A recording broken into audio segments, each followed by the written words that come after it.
ዛሬ የመጀመሪያው ፀሐይ ሟቂ ሆኛለሁ። በጧት ስትወጣ ያው ፊቴ ላይ ያረፈችው ፀሐይ ማለት ነው። ለሊት ነው በጨለማው ብድግ ብዬ ከቤት ወጣሁት። ምን አስቤ እንደሆነ አላውቅም። ጓደኞቼንም አልነገርኩም እና ምንም በቃ መኪናም የለም ምንም የለም ነበር። በጨለማው ነው የወጣሁት። ገና በጣም ደስ የሚል ቫይብ አለው። ልክ እንግዲህ እዚህ ጋር ያለው አሁን ፀሐይ ስትወጣ ነው መቅረጽ ጀመርኩት። ግን ቀረጻው ማስቤው አይደለም የቀረጽኩት እና ለምን ቭሎግ አልሰራም? ቭሎግ ልስራላችሁ በሳይክል ኢትዮጵያ ውስጥ ያሉ ታዋቂ ቦታዎች ጉዞ ማለት ነው።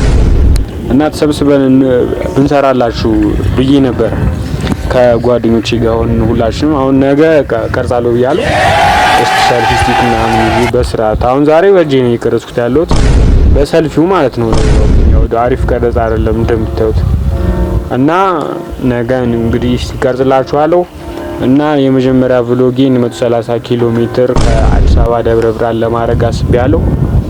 እና ሁላችሁም ይሄ ልጅ ታውቁታላችሁ። በእግሩ ነው ከኢትዮጵያ ጫፍ እስከ ኢትዮጵያ ጫፍ ብሎ ቭሎግ ለመስራት ተነስቷል። እና ብዙ ሰው ያው ጊዜ ለማሳለፍ ወይም ፈታ ለማለት በእግሩ ስለማይሞክረው እኔ ደግሞ በሳይክል ደግሞ አላሳያችሁም በሚል ሀሳብ ነው የመጣሁት። ምን ትላላችሁ? እስቲ ወጣ ብላችሁ ሳይክሊንግ ምናምን በጣም ደስ ይላል። ደስ ይለኛል። ያስብኝ ነበር ምንም ደስ አላለኝም። ነገ ከጀማው ጋር ይወጣል። አንዱ ይቀርጻል፣ አንዱ ደስ ላይክ እንደዛ ነው።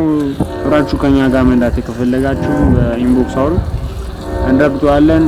ማንወጣበት የለም፣ ኪድለታል። ደስ አይል